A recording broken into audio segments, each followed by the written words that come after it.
Nací en la colorida y vibrante Ciudad de México. Me llamo Francisco Ruiz. Desde que tengo memoria, he soñado con ser militar. Mis primeros recuerdos están llenos de soldados de juguete, dibujos de hombres uniformados, y mis pequeñas manos intentando dibujar la fortaleza que veía en ellos. Crecí en una familia amorosa y unida que siempre apoyó mis sueños. Mis padres, ambos maestros, me enseñaron el valor del compromiso, la disciplina y la dedicación. Mi madre, muchas veces, me encontraba despierto hasta tarde, dibujando planes de batalla con mis crayones. Cada año esperaba con emoción un evento especial, el desfile del Día de la Independencia. Ver a los soldados marchar con sus uniformes impecables, su disciplina, su porte, me hacía vibrar. Yo quería estar allí, entre ellos, marchando con orgullo. Con los años, mi interés por la vida militar no disminuyó, al contrario. Estudié con empeño, sabiendo que para entrar en la academia militar necesitaba destacarme. En la adolescencia, combiné mis estudios con entrenamientos físicos exigentes, y finalmente, fui aceptado. Hoy tengo 73 años, y miro atrás con nostalgia. Años atrás, ese joven soñador se convirtió en soldado. Logré servir a mi país, y cumplí mi mayor deseo. Mis padres estaban orgullosos. Viví buenos tiempos, aunque duros, porque ser militar nunca fue fácil. Subir de rango no fue inmediato. Fue un camino de esfuerzo, disciplina y misiones cumplidas.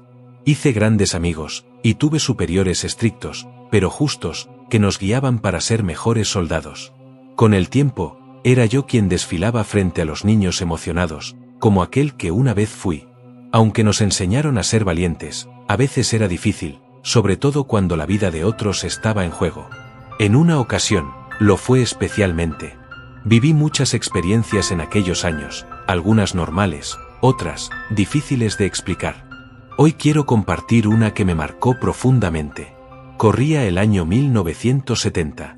Yo servía como soldado raso en el ejército mexicano. Para quienes no lo sepan, ese es el rango más bajo, reservado para quienes apenas inician en las Fuerzas Armadas.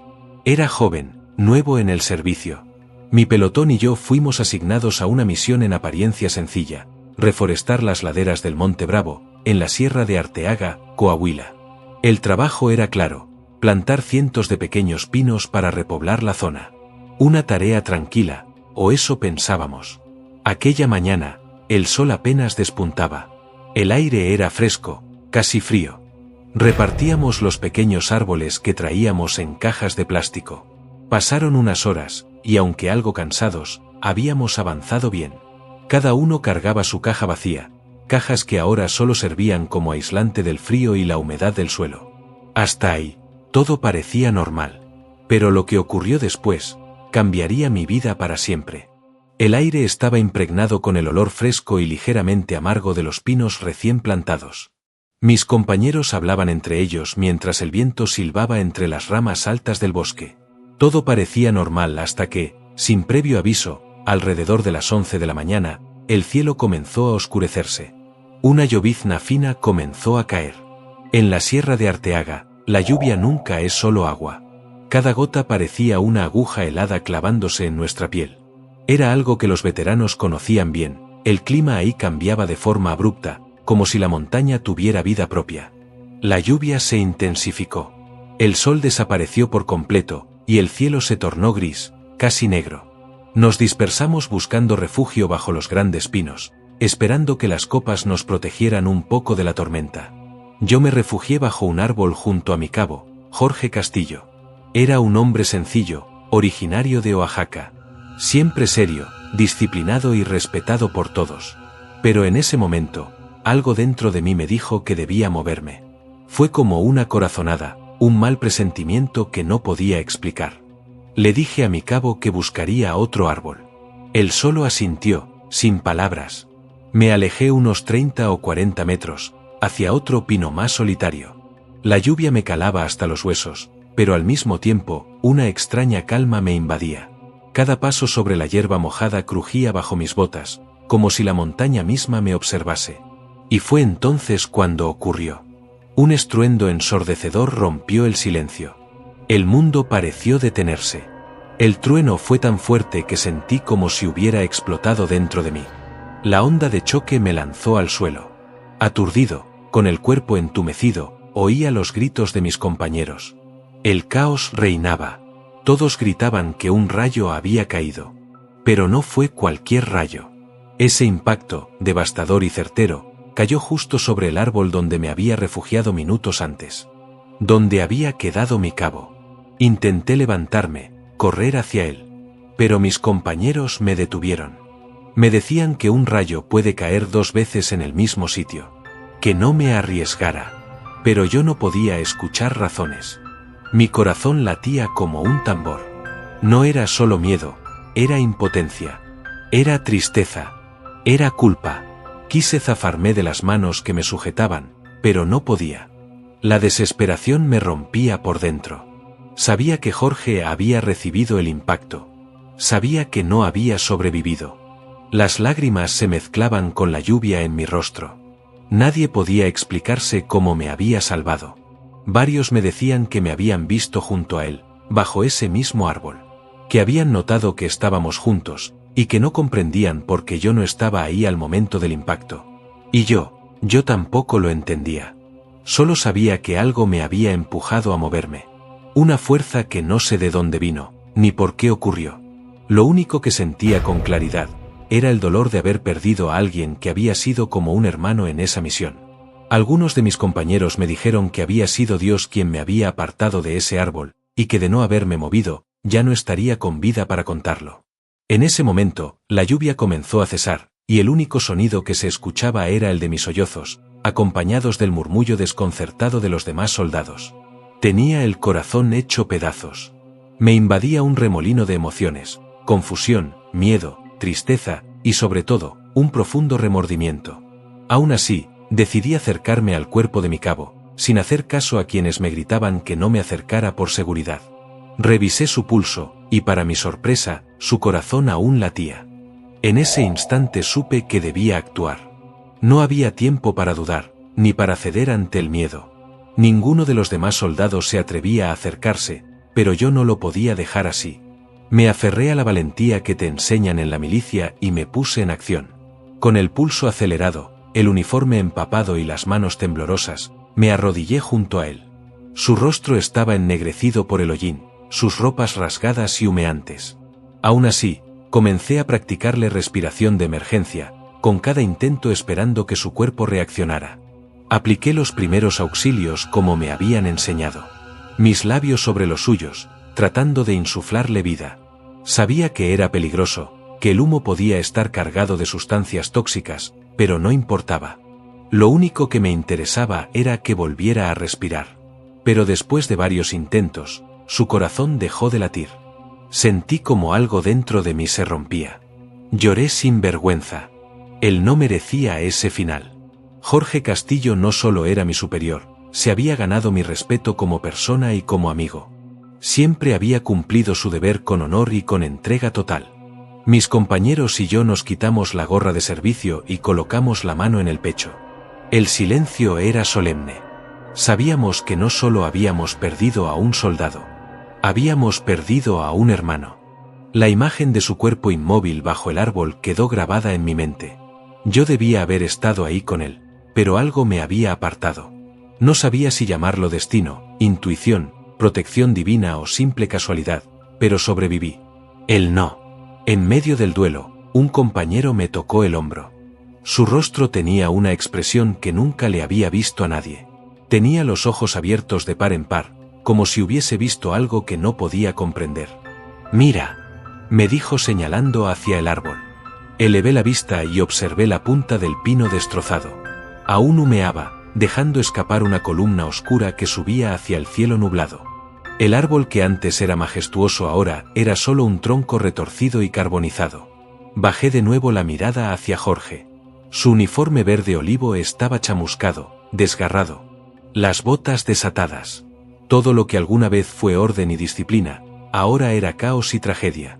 Volví a sumirme en mis pensamientos, cuando mi compañero me tocó otra vez. «Mira, allá arriba», me dijo, esta vez con voz temblorosa. Entonces la vi. Encaramada sobre la punta quemada del árbol, una silueta femenina. Al principio creí que era un efecto de la luz, o algún reflejo entre el humo y la lluvia. Pero no.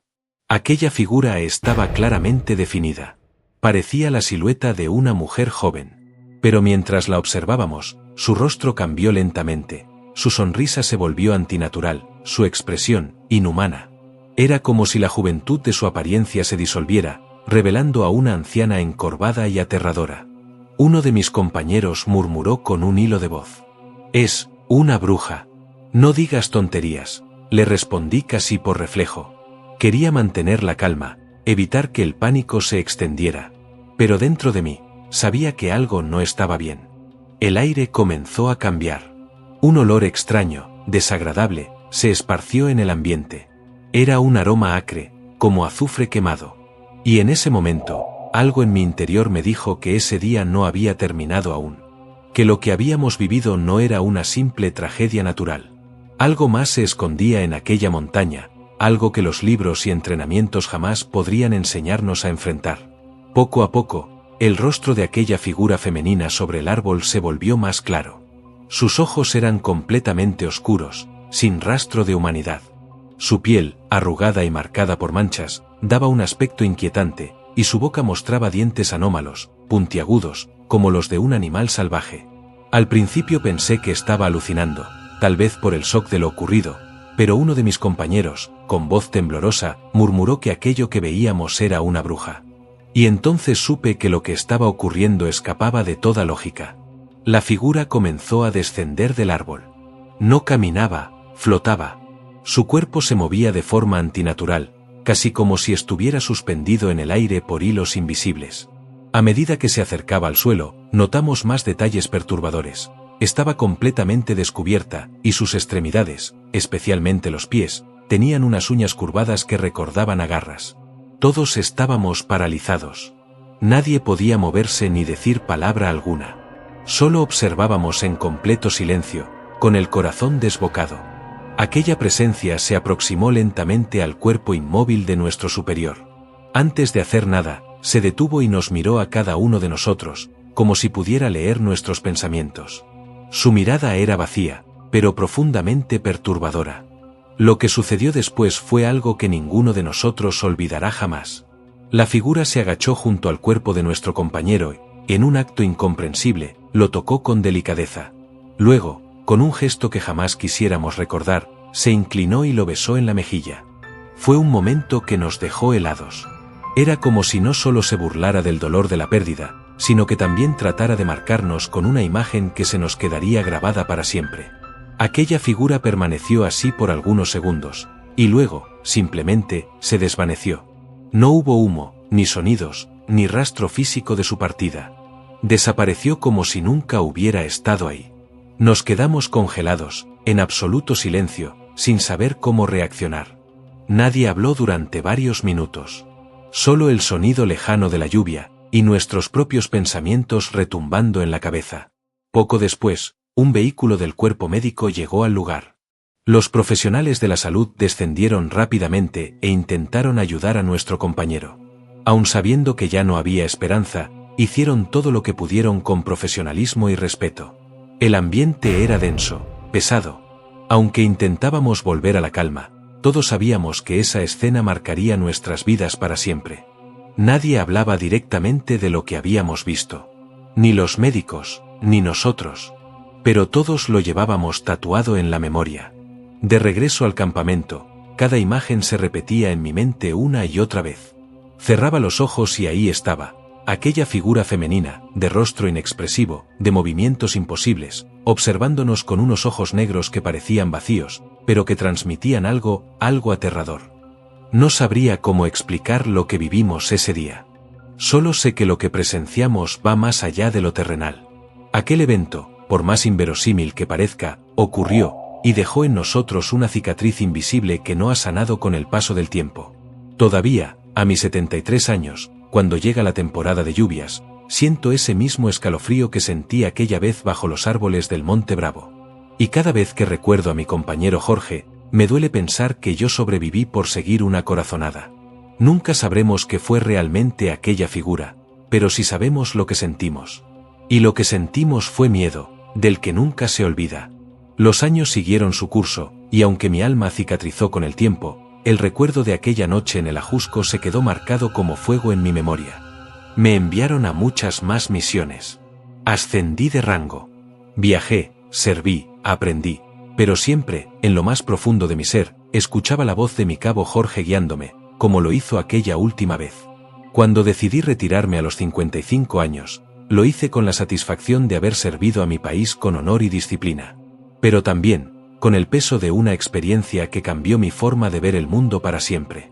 No sé si fue real o si nuestras mentes jugaron con el miedo, pero todos los que estuvimos ahí compartimos el mismo silencio, el mismo terror, el mismo recuerdo. Ahora, con 73 años, vivo en paz. Me gusta sentarme en el jardín y mirar el cielo.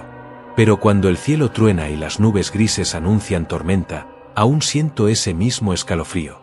Recuerdo aquel rayo, aquel árbol, aquel día. Y sobre todo, recuerdo a mi compañero, mi amigo, mi cabo Jorge. Él dio su vida en cumplimiento del deber. Su pérdida no fue en vano. Su nombre, su ejemplo, vive en mí y en cada soldado que conoció su valentía.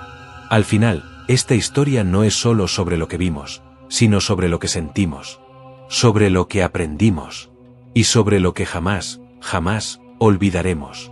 Si esta historia te impactó tanto como a nosotros al narrarla, te invitamos a dejar tu comentario y compartir tu opinión. ¿Alguna vez has vivido algo similar?